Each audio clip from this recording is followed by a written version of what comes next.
বন্ধুরা কেমন আছো? আজকে আমরা এ সাইন অফ এফেকশনের এপিসোড নাম্বার 10 কভার করব।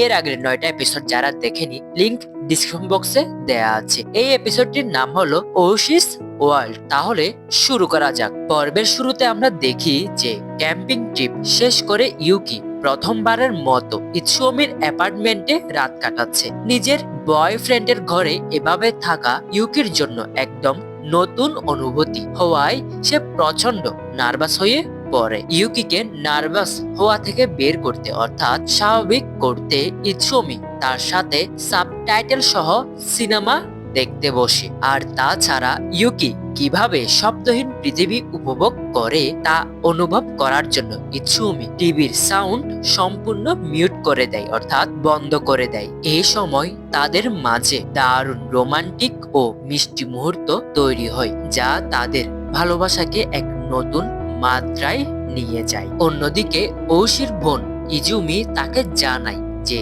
ইউকি এখন একজনের সাথে সম্পর্কে জড়িয়েছে এবং তার সাথেই বাইরে গেছে। ইজুমি ওশিকে বোঝায় যে তার উচিত নিজের জেদ ভুলে ইউকির প্রতি নিজের আসল অনুভূতি প্রকাশ করা। বোনের এই কথায় প্রভাবিত হয়ে ওশি সাহস যোগায়। তখন সে ইউকির মায়ের কাছ থেকে ইউকির নতুন ফোন নাম্বার নিয়ে তাকে মেসেজ দেয় এবং ভিডিও কল করার চেষ্টা করে, কিন্তু ইউকি তখন ইৎসুমির সাথে ব্যস্ত থাকায় এবং ফোন সাইলেন্ট থাকায় কলটি ধরতে পারে না। এরপরে আমাদেরকে ওশি এবং ইউকির একটি ছোটবেলার ফ্ল্যাশব্যাক দেখানো হয়, যেখানে অর্থাৎ ছোটবেলায় ওশি যখন প্রথম ইউকিকে ইশারা ভাষায় কথা বলতে দেখে, তখন সে এটিকে তাদের দুজনের মধ্যকার একটি গোপন কোড বা বিশেষ বন্ধন মনে করেছিল। সে ভেবেছিল এই ভাষার মাধ্যমে সে ইউকির জীবনে সবচেয়ে স্পেশাল মানুষ হতে পারবে।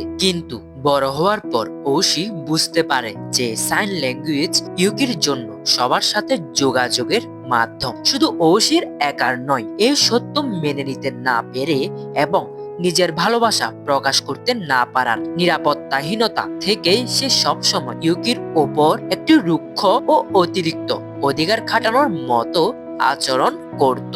এর পরের দিন সকালবেলা ওশি ইৎসুমিকে ক্যাম্পাসে দেখতে পায়, কারণ তারা দুজনেই একই স্কুলে পড়ালেখা করে এবং রাগের মাথায় তার মুখোমুখি হয়। ওশি ভেবেছিল ইৎসুমি হয়তো ইউকির সরলতার সুযোগ নিচ্ছে, এক প্রকার ধোকা দিচ্ছে, কারণ ইৎসুমির পিছনে অনেকগুলো মেয়ে ঘুরছে। ফলে সে কেনই বা এই বোবা মেয়েকে পছন্দ করবে তা নিয়ে সে দুশ্চিন্তায় ভুগছিল। তখন ইৎসুমি কোন রকম ঝগড়া না করে ওশিকে পুরো ক্যাম্পাসে নিজের সাথে ঘুরিয়ে নিয়ে বেড়ায় এবং তার রেগে যাওয়ার কারণগুলো বুঝতে চেষ্টা করে। সে ওশির সব রাগ ও ইগোকে তার পরিপক্কতা দিয়ে এক নিমেষে ধুইয়ে দেয়। অর্থাৎ ইৎসুমি অনেকটা ওশির সাথে ফ্রেন্ডলি আচরণ করা শুরু করে দেয়, যা দেখে ওশি বিরক্ত হচ্ছিল, কিন্তু ইৎসুমিও ফ্রেন্ডলি আচরণ করতেই থাকে।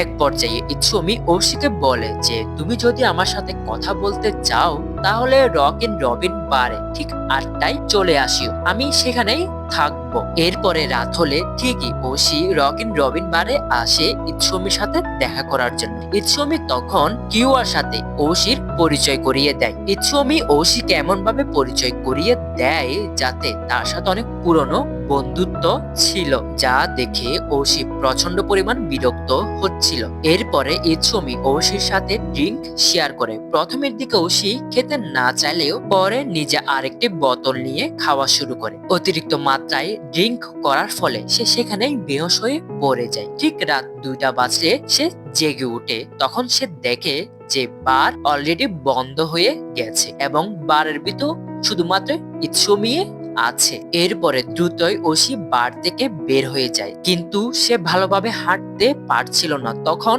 ইৎসুমি এসে তাকে সাহায্য করার চেষ্টা করছিল, কিন্তু ওশি কিছুতেই ইৎসুমির সাথে অতটা ফ্রিলি হতে পারছিল না। এরপরে ঠিক রাত 2টায় রক ইন রবিন বারে বাইরের তাদের মধ্যে চূড়ান্ত কথা হয়। ওশি সরাসরি ইশারা ভাষায় ইৎসুমিকে বলে সে যেন ইউকিকে ছেড়ে দেয় এবং তাদের ব্রেকআপ হয়ে যায়। ওশি মনে করে ইৎসুমি ইউকির বধিরতার বিষয়টিকে গুরুত্ব সহকারে দেখছে না।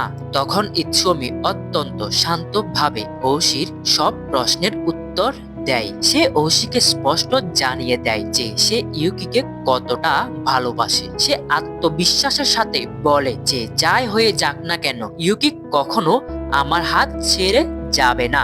ইৎসুমির এই গভীর অনুভূতি এবং ভালোবাসা দেখে ওশি বুঝতে পারে যে সে হেরে গিয়েছে। ইৎসুমি যেভাবে খুব সহজে ইউকির জগৎকে আপন করে নিয়েছে, ওশি নিজের জেদের কারণে তা কখনো পারেনি। এক পর্যায়ে ওশি কাঁদতে কাঁদতে নিজের পরাজয় মেনে নেয়। তবে সে ইৎসুমিকে শেষ সতর্কবার্তা দিয়ে বলে যদি সে কখনো ইউকিকে কাঁদায় তবে ওশি এসে ইউকিকে তার কাছ থেকে ছিনিয়ে নিয়ে যাবে। তা শুনে তখন ইৎসুমি একজন বড় ভাইয়ের মতো ওশির মাথায় হাত বুলিয়ে সান্ত্বনা দেয়। আর এই কষ্টদায়ক সিনের মাধ্যমে এই এপিসোডটি শেষ হয়। বন্ধুরা, এই এপিসোডটি কেমন লেগেছে অবশ্যই কমেন্ট করে জানাবে। আর যদি ভিডিওটি ভালো লেগে থাকে অবশ্যই একটি লাইক করবে। ততদিন এই চ্যানেলটিকে সাবস্ক্রাইব করে এই চ্যানেলটির সাথে থাকতে হবে। আপাততর জন্য গুড বাই।